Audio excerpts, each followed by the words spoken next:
잠언서 강의 22번째 시간입니다. 술에 미혹된 자라는 제목으로 여러분과 함께 은혜를 나눕니다. 오늘 술에 대한 이야기를 좀 하려고 합니다.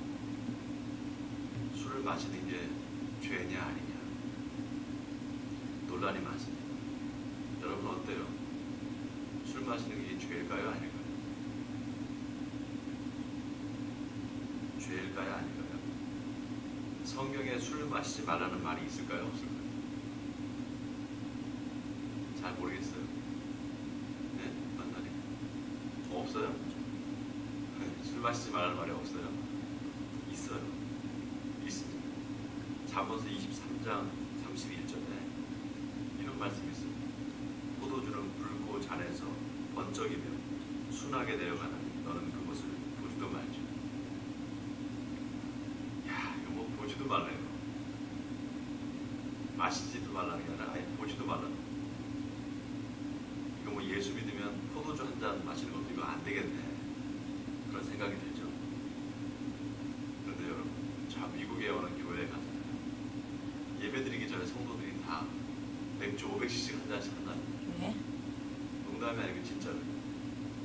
목사도 성도도 다 500cc 한 잔씩 하고 예배를 드린대요. 그런가 하면 술은 입에도 대지 말라. 절대로 술 마시지 말라. 그렇게 가르치는 게 있습니다. 우리나라 장로교 교단 중에 기장이라는 데가 있어요. 기독교 장로회. 기장 측 목사들은 성도들하고 예배 끝나고 술을 한 잔씩 합니다. 그래서 가끔 저한테 그런 질문을 하는 사람들이 있어요. 목사님, 예수 믿는 사람이 술 마셔도 됩니까? 주로 청년들이 이런 질문을 해요. 제가 전도사 시절에 그런 질문을 많이 받았어요. 청년들한테. 그럼 제가 뭐라고 할 것 같아요? 술 마시면 안 됩니다 할 것 같아요? 된다고 할 것 같아요? 네? 안 된다고 할 것 같아요? 저를 너무 율법적인 목사로 보시네. 저 그런 사람 아닙니다. 술도 음식인데 한 잔씩 드셔도 됩니다. 괜찮아요. 제가 죄책감에 힘들어하는 사람들에게 해방감을 주죠. 네. 슬픔과 비탄에 빠져있는 사람한테 술 한 잔의 위로가 될 수 있습니다. 또 디모데전서 5장에 보면 사도 바울이 디모데한테 편지를 쓰면서 이제부터 물만 마시지 말고 네 위장과 자주 나는 병을 위해서 포도주를 조금씩 쓰라 이렇게 말합니다. 아마 디모데가 위장병이 있었던 것 같아요. 그러니까 이제 포도주를 약으로 마십니다. 여러분 중에 장이 안 좋으신 분이 있으면 포도주를 한 잔씩 하세요. 또 복음서에 보면 예수님이 세리와 죄인들과 함께 같이 자주 식사를 하셨다 이렇게 나와 있어요. 여러분, 유대인들, 예수님 시대 유대인들의 식사 법이 어떠냐면 같이 포도주를 같이 마십니다.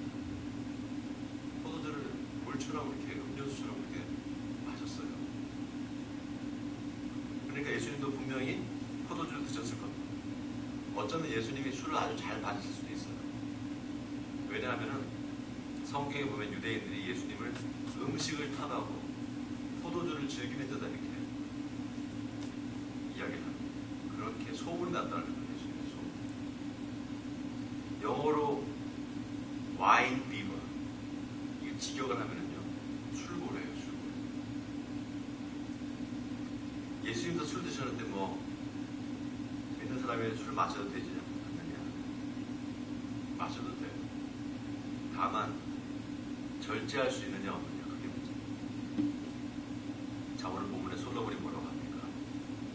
1절에 포도주는 거만하게 하는 것이요 독주는 떠들게 하는 것이며 이에 미혹되는 자마다 지혜가 없다.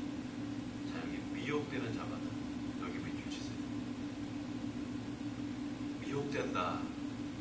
다른 말로 하면은 유혹에 넘어간다. 뭐에 홀린다 이런 뜻입니다. 술에 미혹된다는 건 뭐냐? 술에 홀려서 술의 유혹에 넘어가는 거야. 한마디로 말하면 알코올 중독이죠. 알코올 중독. 자, 그런데 그걸로 끝이 아니에요. 미혹되는 자마다 뭐가 없다고요? 미혹되는 자마다 뭐가 없다고 했습니다. 지혜가 없다고 했습니다. 자, 여기 지혜가 없느냐, 이 말이 아주 중요합니다. 여러분, 술 마시는 거는 죄가 아니에요. 근데 술에 미혹되면 뭐가 문제가 되느냐? 지혜가 없어져요. 자, 이 지혜가 어떤 지혜일까요? 세상 지혜가 아니라 하나님의 지혜. 하나님의 지혜, 여기에는 두 가지 있어요. 첫째는 하나님이 주시는 지혜. 두 번째는요, 하나님을 아는 지혜. 이 두 개는 서로 연결되어 있어요. 하나님이 알려주셔야지만 우리가 하나님을 알 수가 있어요. 하나님께서 자신을 드러내 주셔야지만 우리가 하나님을 알 수가 있습니다. 술에 미혹된 자마다 지혜가 없느니라, 이 말은요, 술에 미혹된 자한테 하나님이 지혜를 주시지 않는다. 그래서 하나님을 아는 지혜가 없다, 이 말입니다. 그럼 어떻게 되는가? 죄를 짓게 됩니다. 자, 그래서 그 다음 2절이 아주 의미심장합니다. 자, 다 같이 2절을 같이 한번 읽어볼까요? 네, 2절 같이 읽겠습니다. 시작. 왕의 진노는 사자의 부르짖음 같으니 그를 노하게 하는 것은 자기의 생명을 해하는 것입니다. 자, 여기 왕은 누구를 말하는 걸까요? 여기서 왕은 누굴까요? 하나님이에요. 하나님. 자, 술 마시는 게 죄가 아니라 그랬어요. 술에 미혹되면 어떻게 된다 그랬습니까? 하나님의 지혜가 없다. 하나님의 지혜가 없으면 어떻게 되는가? 하나님으로부터 멀어지게 됩니다. 하나님으로부터 멀어지고 하나님으로부터 단절되는 것. 이게 죄입니다. 여러분, 아담이 지은 원죄, 그 원죄가 뭡니까? 선악을 알게 하는 그 나무 열매를 따먹지 말라 했는데 먹은 거, 그게 원죄죠. 그 원죄의 결과가 어떻게 됐어요? 하나님으로부터 멀어졌어요. 하나님으로부터 단절했어요. 그래서 성경이 말하는 죄는 하나님과 단절된 상태, 끊어진 상태예요. 본문 2절에 그를 노하게 하는 것은 자기의 생명을 해하는 것이라고 했습니다. 하나님이 노하시는 이유는 한 가지예요. 하나님과 멀어지는 것.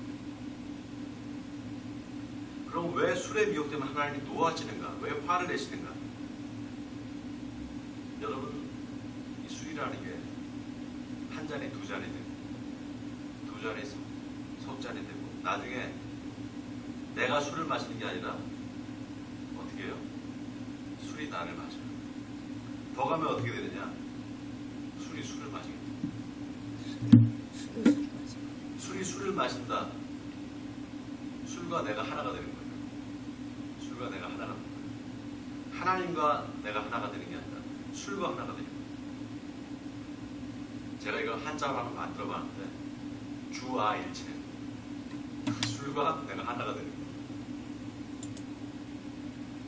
거기에 하나님이 진노하십니다. 우리나라 사람들이 참 이 우리나라 술 문화가 남한테 자꾸 술을 권해요. 술을 자꾸 권합니다. 같이 술을 마시다가 술잔에 비면 어떻게 해요? 옆에서 바로 따라주죠. 술잔에 비었네요. 심지어는 미안해 그래요. 뭐가 미안해요? 술잔에 비었는데 몰라서 미안하다는 말이에요. 따라줘. 술을 좀 천천히 마셔야 되는데 쉴 틈을 안 주는 거예요. 계속. 어떻게 됩니까? 금방 취하죠. 여러분, 술 취한 사람의 특징이 뭘까요? 네? 말이 많아져요. 술 취하면 말이 많아요. 그러니까 실수가 많아지죠. 또 술 먹으면 언성이 높아집니다. 얌전하던 사람이 평소에 술만 먹으면 막 소리가 커지는 그런 거 보셨죠? 그러니까 어떻게 됩니까? 서로 싸우게 돼요. 년 전에 처음으로 초등학교 동창회 간 적이 있어요. 처음으로. 그때도 별로 가고 싶지가 않았었는데 친구가 꼭 한번 나오라고 해서 나갔어요. 그런데 가보니까 이게 술판이에요. 좀 지나니까 서로 싸워요. 친구들이. 그 이후로는 안 갑니다. 여러분, 술에 미혹되면 죄를 짓게 됩니다. 어젯밤에 어디서 술을 먹었는데 아침에 일어나 보니까 아무 기억이 없어요. 필름이 끊긴 거죠. 그런 사람은 술을 마시면 안 돼요. 또 그런 사람과 같이 술을 같이 마시면 안 됩니다. 왜냐? 언제 어디서 죄를 짓지 몰라요. 죄에 같이 연루가 되는 거예요. 자, 오늘 본문 3절에 다툼을 멀리하는 것이 사람에게 영광이거든요. 미련한 자마다 다툼을 일으키니라고 했습니다. 자, 아까 성경에 술을 먹지 말라는 말이 나온다고 그랬죠.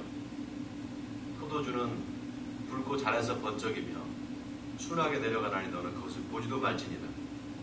이게 어디 있는가 한번 찾아보겠습니다. 잠언서 23장 31절이에요. 제가 갖고 있는 성경 937페이지입니다.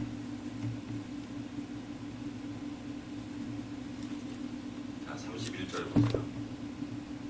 포도주는 붉고 잔에서 번쩍이며 순하게 내려가나니 너는 그것을 보지도 말지니라.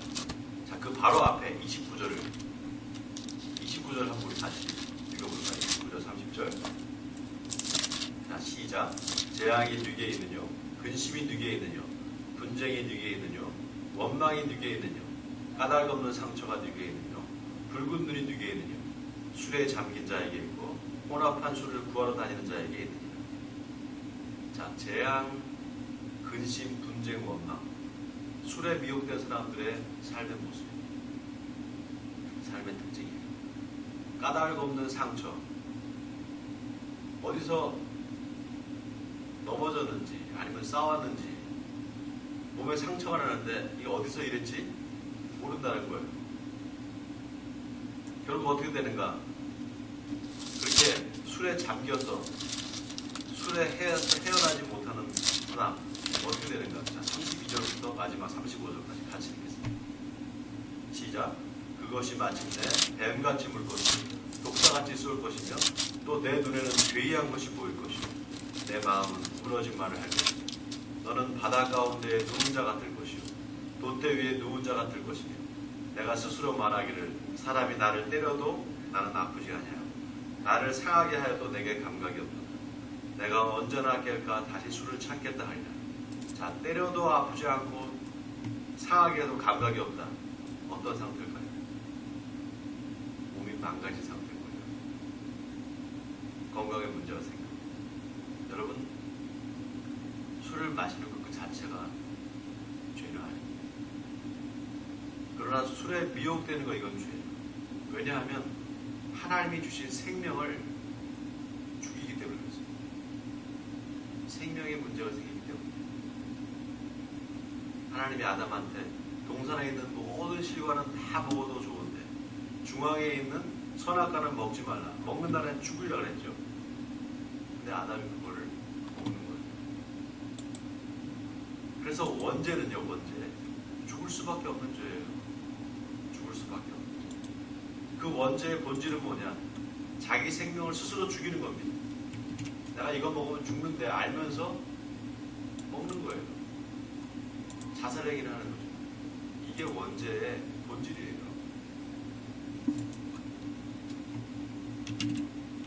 예수님이 안식일에 회당에 들어가셔서 손 마른 사람을 고쳐줍니다.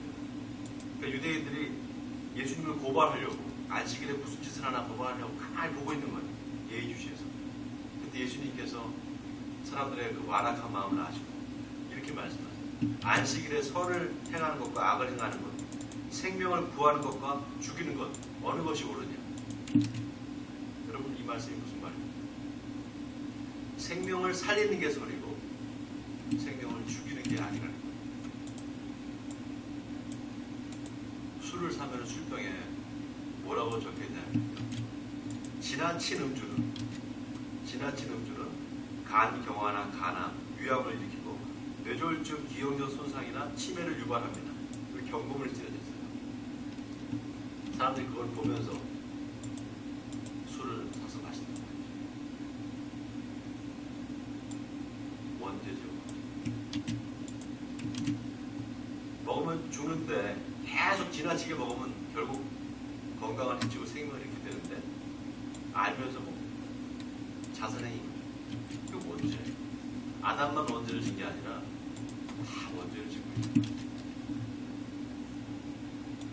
술에 미혹되면 왜 죄가 되느냐? 바로 하나님이 주신 생명을 스스로 파괴하기 때문에 죄가 되는 겁니다. 잠깐 불교 이야기를 하겠습니다. 불교에 사성제라는 게 있어요. PPT를 한번 보여주세요. 사성제. 네 가지 거룩한 진리다 이런 뜻입니다. 고집멸도. 여러분 들어보셨죠? 인생 그 자체가 고통이라는 거예요. 근데 그 고통의 원인이 뭐냐? 바로 집착이다. 집착을 없애면 도에 이른다. 이게 석가모니 부처님이 깨달은 진리예요. 뭐 이게 뭐 진리냐 이까지인데 참 중요한 게 고통의 원인이 뭐냐? 집착이다. 이게 오늘의 본문에 미혹된다는 말과 연결돼요. 같은 말입니다. 뭔가에 집착하는 거예요. 술에 집착하는 거죠. 그렇게 되면 어떻게 되느냐? 고통이 시작되는 거예요. 또 불교에 연기설이라는 게 있어요. 연기설.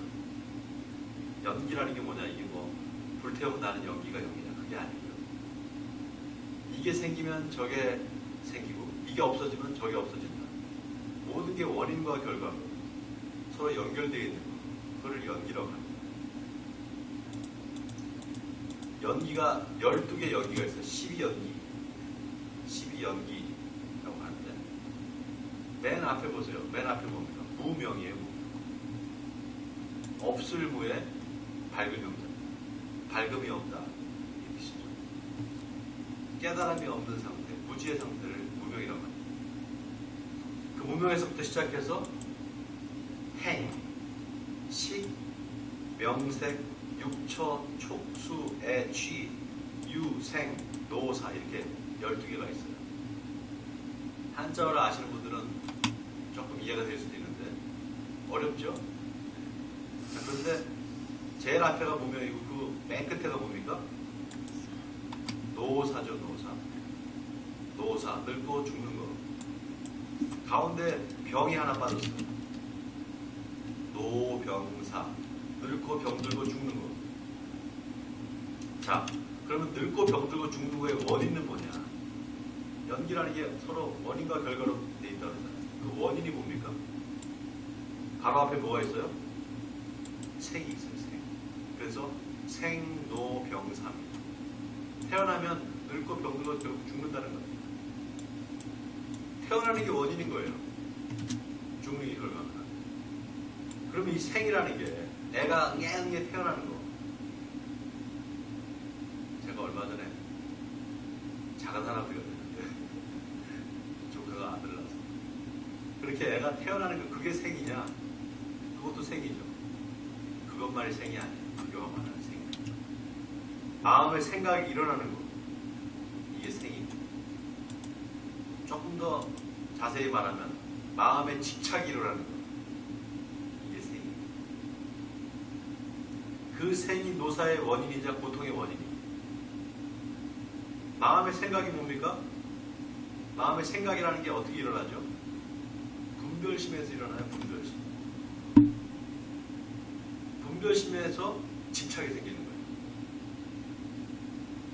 왜 집착이 생기냐? 뭘 봤는데 그게 좋은 거예요. 야, 이거 참 좋다. 그럼 어떻게 해요? 갖고 싶다. 근데 가질 수가 없어요. 그럼 어떻게 됩니까? 고통이 생깁니다. 저거 갖고 싶은데 못 갖게 됩니다. 요즘 뉴스에 여러분 신당역 그 영무원 살인 사건 계속 나오잖아요. 범인이 잡혔죠? 이름이 전주환이에요. 31살인데 이 사람이 한양대학교를 나왔어요. 한양대 무슨 경영학과가 나왔는데 똑똑한 사람이에요. 얼마나 똑똑하냐. 공인회계사 시험에 합격을 했어요.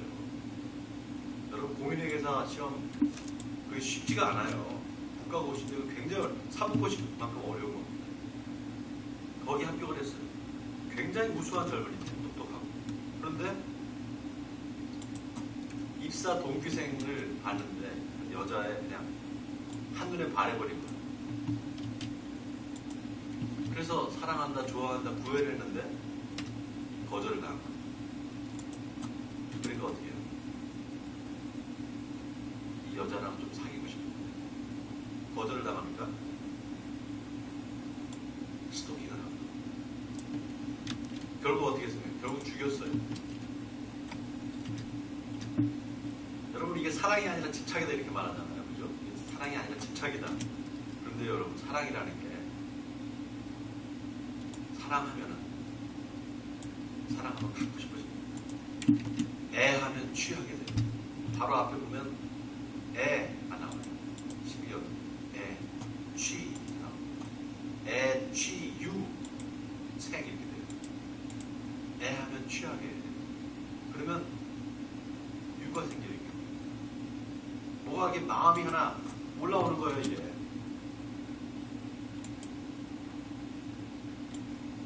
그러니까 불행해지는 거죠. 그래서 여러분, 사랑과 집착의 차이가 뭐냐? 소유하고 싶은 이 마음을 내려놓을 수 있느냐 없느냐, 그거.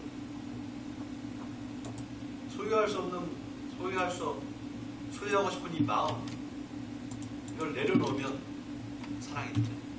내려놓지 않으면 이게 어떻게 됩니까? 집착이에요. 그래서 우리 기독교는 사랑하라 그러잖아요.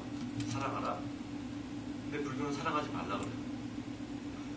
사랑하라 그러는데 불교는 사랑하지 말라 그래요. 이 말이 뭐냐? 사랑을 소유로 생각하지 말라. 불교의 진리는. 그리고 불교는 뭐라 그러냐면 소유하되 소유한 바 없이 소유하라. 사랑하되 사랑한 바 없이 사랑하라. 여러분, 감이 오세요? 이게? 저는 참 이 말이 맞는 것 같아요. 자식도 마찬가지예요. 자식을 소유물로 생각하면 그 자식 때문에 고통받습니다. 왜냐? 내 마음대로 안 돼요.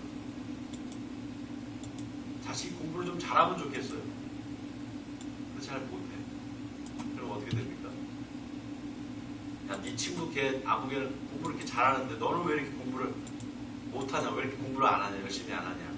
비교하게 되죠. 분별심이 생깁니다. 이거는 좋고 이거는 나쁜 거예요. 자꾸 마음에 분별심이. 그럼 어떻게 됩니까? 분별심이 집착으로 가요. 그러니까 어떻게 돼요? 고통을 받는 거죠. 뉴스 기사를 읽다가 한 가지 눈에 띄는 게 있었어요. 전주환이 그 여자를 보고 반해가지고 자꾸 구애를 하는데 이게 안 받으니까 괴로워서 그 다음부터 어떻게 합니까? 술에 의지해요. 그래서 여자를 죽이기 전에 스토킹한 것 때문에 불구속 기소가 돼서 재판을 받거든요. 재판할 때 판사가 너 왜 그랬냐? 그러니까 이 전주환이 뭐라 하냐면 당신 너무 힘들어서 매일 술을 마셨는데 술 기운에 그랬다 이렇게 했대. 술 기운에 그랬다. 그래서 판사가 피고인이 전적으로 잘못한 게 아니냐 이렇게 얘기하니까 거기에 아무 대꾸를 하지 않았다는 거예요. 이게 피해자 측, 그러니까 죽은 여자 측, 피해자 측 변호사가 보니까 재판장에서 보니까 전주환이 전혀 잘못을 뉘우치는 기색이 없더라고요. 술 기운에 그랬다 이렇게 말하는 거죠. 여러분, 술에 미혹된다 이 말은 다른 말은 술에 속는다 이 말. 술에 속는 거예요. 술에 속으면 이성적인 판단을 할 수가 없게 돼요. 술에 미혹된다는 말, 술에 홀린다, 술에 속는다. 여러분, 많은 범죄가 술로 인해서 벌어져요. 우리나라가 참 희한한 게요. 술에 대해서 굉장히 관대해요. 술로 일어난 범죄에 대해서 관대해요. 술에 취해서 실수를 했다 그러면 좀 봐주는 게 있어요. 이 전주환이 이 사람이 똑똑하잖아요. 공인회계사 시험도 합격했잖아요. 그러니까 원래는 구속돼야 돼요. 구속수사를 받아야 되는데 판사가 구속영장 청구한 거를 반려를 했어요. 구속영장이 안 나온 거예요. 그래서 계속 활동하다가 결국 죽인 거예요. 술 먹어서 그랬습니다. 한 번은 그럴 수 있지. 그럼 다 죽이죠.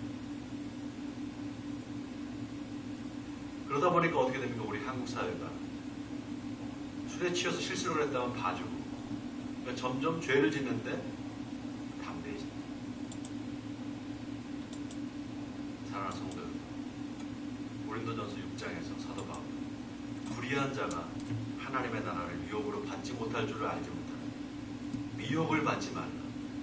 음행하는 자나 우상 숭배하는 자나 간음하는 자나 탐색하는 자나 남색하는 자나 도적이나 탐욕을 부리는 자나 술 취하는 자나 모욕하는 자나 속여 빼앗는 자들은 하나님의 나라를 유혹으로 받지 못하리라. 이렇게 말했습니다. 그리고 누가복음 21장에서 예수님은 너희는 스스로 조심하라. 그렇지 않으면 방탕함과 술 취함과 생활의 염려로 마음이 둔하여지고 뜻밖의 그날이 덫과 같이 너희에게 임하리라. 이러므로 너희는 장차 올 이 모든 일을 능히 피하고 인자 앞에서 서도록 항상 기도하며 깨어있으라. 예수님께서 이 말씀하셨어요. 또 마태복음 24장에서 예수님은 충성되고 지혜 있는 종이 되어 주인에게 그 집 사람들을 맡아 때를 따라 양식을 나눌 자가 누구냐. 주인이 올 때 그 종이 이렇게 하는 것을 보고 그 종이 복이 있으리로다. 내가 진실로 너에게 이르노니 주인이 그의 모든 소유를 그에게 맡기리라. 그러나 만일 그 악한 종이 마음에 생각하기를 주인이 더디 오리라 하여 동료들을 때리며 술 친구들과 더불어 먹고 마시게 되면 생각하지 않는 날 알지 못하는 시각에 그 종의 주인이 이르러 어미 때리고 외식하는 자가 받을 벌에 처하리니 거기서 슬피 울며 이를 가리라. 사랑하는 성도들, 이제 주님의 재림이 얼마 남지 않았습니다. 주님 오실 날이 얼마 안 남았습니다. 원하기는 주님이 오시는 그날까지 깨어 기도하시는 여러분